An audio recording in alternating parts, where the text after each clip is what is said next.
Fascist মুজিবের যে হল ছিল সেই হলের নাম শহীদ আমাদের ওসমান হাদি ভাইয়ের নামে নামকরণ করা হবে ইনশাআল্লাহ।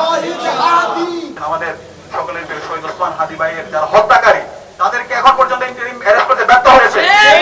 এখন পর্যন্ত এই অন্তর্বর্তীকালীন সরকারের স্বরাষ্ট্র উপদেষ্টা এবং অন্তর্বর্তীকালীন সরকারের স্বরাষ্ট্র বিষয়ক মন্ত্রণালয়ের যিনি প্রধান উপদেষ্টা বিশেষ সহকারী খুদাবক এবং জাহাঙ্গীর, তারা এখন পর্যন্ত পদত্যাগ করে নাই। তারা এখন পর্যন্ত জাতির কাছে কি কাজ করেছেন সেই স্পষ্ট তারা করতে পারে নাই। অপরাধীদের ব্যাপারে তাদের অবস্থান তারা পরিষ্কার করতে পারে নাই। আজকে বিশ্ববিদ্যালয় প্রশাসনের কাছে দুইটা দাবি নিয়ে আমরা এসেছি।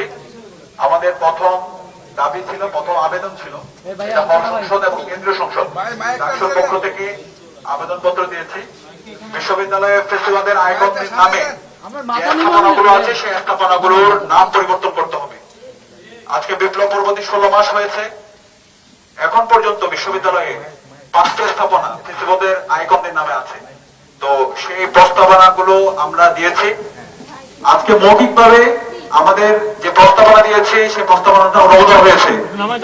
এর মধ্যে আমাদের প্রথম প্রস্তাবনা ছিল ফেস্টিভালের যে আইকন শেখ মুজিব তার নামে যে হল ছিল সে হলের নাম পরিবর্তন করে আমাদের জুলাইয়ের সহযোদ্ধা আগ্রাসনের বিরুদ্ধে, ভারতীয় আধিপত্যবাদের বিরুদ্ধে যিনি সবসময় লড়াই সংগ্রাম জারি রেখেছেন, যিনি সবসময় আজাদির কথা বলেছেন, ইনসাফের কথা বলেছেন, ইনকিলাবের কথা বলেছেন এবং সর্বশেষ আধিপত্যবাদের বিরুদ্ধে কথা বলার কারণে পতিত ফ্যাসিস্ট এবং তার দোসররা তাকে শহীদ করেছে আমাদের সকলের প্রিয় শহীদ ওসমান হাদি ভাইয়ের নামে ফ্যাসিস্ট মুজিবের যে হল ছিল সেই হলের নাম শহীদ আমাদের ওসমান হাদি ভাইয়ের নামে নামকরণ করা হবে ইনশাআল্লাহ। শহীদ হাদি স্মরণে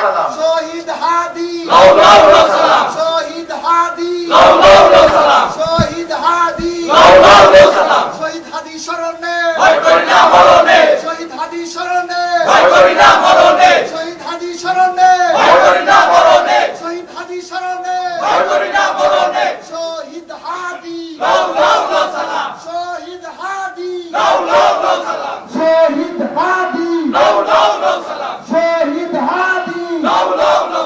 শহীদ হাদি স্মরণে। দ্বিতীয়ত আমাদের আরেকটি হল ফজিলাতুন্নেসা মুজিব হল, তার এই নামের শিক্ষার্থীদের প্রস্তাবনার আলোকে বীর প্রতীক ক্যাপ্টেন সিতারা বেগম হল এই নামে মৌখিকভাবে অনুমোদন হয়েছে। সিন্ডিকেটের মাধ্যমে পরিপূর্ণভাবে আমরা অফিসিয়ালি এই দুটি হলের নাম, ফ্যাসিস্ট মুজিবের যে হল ছিল সে হলের নামকরণ শহীদ ওসমান হাদি এবং ফজিলাতুন্নেসা মুজিবের নামে যে হল ছিল সে হলের নাম বীর প্রতীক ক্যাপ্টেন সিতারা বেগম হল এই নামে নামকরণ করা হবে এবং অফিসিয়ালি আমরা ব্যবহার করতে পারবো সিন্ডিকেট মিটিং এর পরবর্তীতে। আজকে মৌখিকভাবে সেটি অনুমোদন হয়েছে। বিশ্ববিদ্যালয়ের সর্বোচ্চ অভিভাবক ভিসি স্যার অনলাইনে যুক্ত ছিল এবং প্রভিসি স্যাররা যুক্ত ছিল এবং সিন্ডিকেটের মাধ্যমে এটি অফিসিয়ালি অনুমোদন হবে।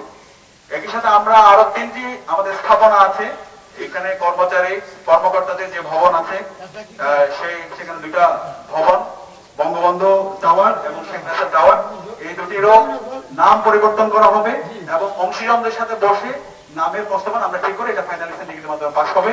এবং আরেকটা হোস্টেল আছে সুলতানা কামাল হোস্টেল, সেই হোস্টেলের নামও পরিবর্তন হবে। শিক্ষার্থীদের থেকে প্রস্তাবনা এবং অংশীজনদের সাথে আলাপের মাধ্যমে এই নামও পরিবর্তন হবে। সব মিলিয়ে যে 5টি স্থাপনা আছে ফেস্টিভালের আইকনের নামে সেগুলো পরিবর্তন হয়ে নতুন ভাবে আমাদের যারা জুলাইয়ের আকাঙ্ক্ষা ধারণ করে এবং আমাদের সবার মতামতের ভিত্তিতে যে নামগুলো ফাইনাল হবে সেগুলোই বিশ্ববিদ্যালয়ের সিন্ডিকেটের মাধ্যমে সেগুলো অনুমোদন হয়, সেগুলো আমরা ব্যবহার করবো ইনশাআল্লাহ।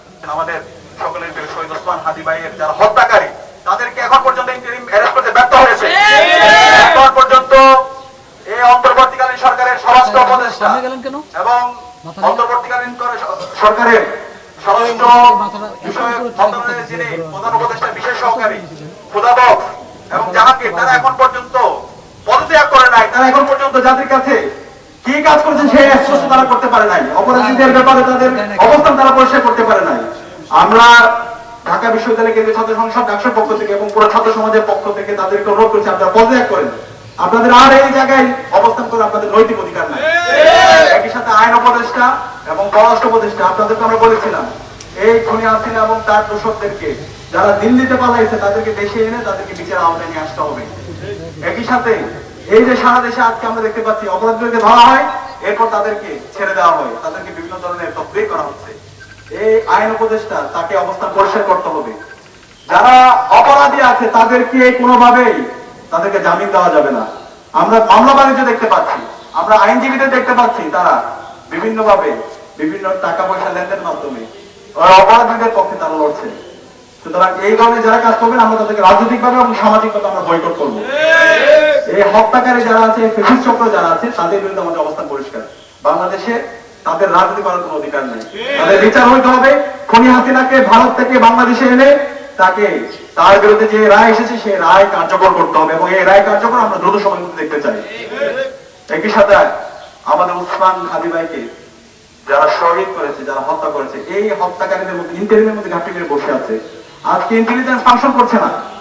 আজকের ইন্টেলিজেন্স যদি ফাংশন করতো তাহলে এই এত বড় অপরাধ হতে পারতো না। এরকম এই যারা ঘাটতি মেরে বসে আছে সবাইকে আইডেন্টিফাই করে সবাইকে বিচার আওতায় নিয়ে আসতে হবে। আমরা গতকাল অবাক হয়েছি, প্রধান উপদেষ্টা তিনি বক্তব্য দিয়েছেন, চমৎকার বক্তব্য দিয়েছেন, কিন্তু বিচারের বসে তিনি একটা কথা বলেছেন, জাতির